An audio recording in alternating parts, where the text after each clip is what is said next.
தாவேகாவோட whistle சின்னத்தை பார்த்து தமிழ்நாடு கவர்மெண்டே வந்து பயப்படுது அப்படின்ற மாதிரி தாவேகா கட்சிக்காரங்க பலர் தொடர்ந்து பேசிட்டு வந்து இருக்காங்க. சோ இத பார்க்கும்போது வேடிக்கையா இருக்கு அப்படின்னு தான் வந்து சொல்லணும். இந்த விசிலோட வெயிட் என்ன இருக்கும், எத்தனை கிராம் இருக்குங்க? இந்த 2 கிராமுக்கு தமிழ்நாடு அரசே பயப்படுதுங்க.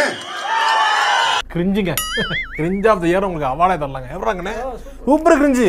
ஃபர்ஸ்ட் ஆஃப் ஆல் எதை வச்சு இப்படி வந்து சொல்றாங்க அப்படின்னா, ஸ்டேடியத்துக்குள்ள விசில வந்து அலோவ் பண்ணல, அதை தாண்டி குப்பை வண்டி ஓட்டுறவங்களுக்கு விசில் ஊதாம ஹாரன் வந்து கொடுக்கப்பட்டிருக்கு. ஸோ இந்த காரணத்தினாலதான் தாவேகாவில் உள்ளவங்க தொடர்ந்து இதை பத்தி வந்து பேசிட்டு வந்து இருக்காங்க. ஸோ இந்த நடவடிக்கைக்கான காரணம் வந்து என்ன அப்படின்னா, ஆப்வியஸா ஸ்டேடியத்துக்குள்ள இரிட்டேஷன் வந்து உண்டாகும். ஒரு பிளேயர் பவுண்டரி லைன் பக்கத்துல வந்து நிப்பாரு. ஸோ அங்க இருக்கக்கூடிய ஃபேன்ஸ் எல்லாருமே விசில ஊதி ட்ரிகர் வந்து பண்ணுவாங்க, இல்லைன்னா இரிட்டேட் வந்து பண்ணுவாங்க.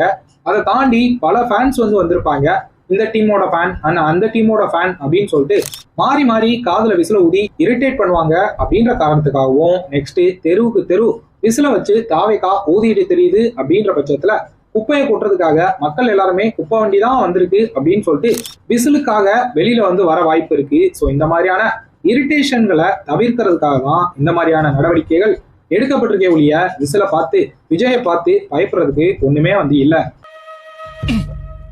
குழந்தை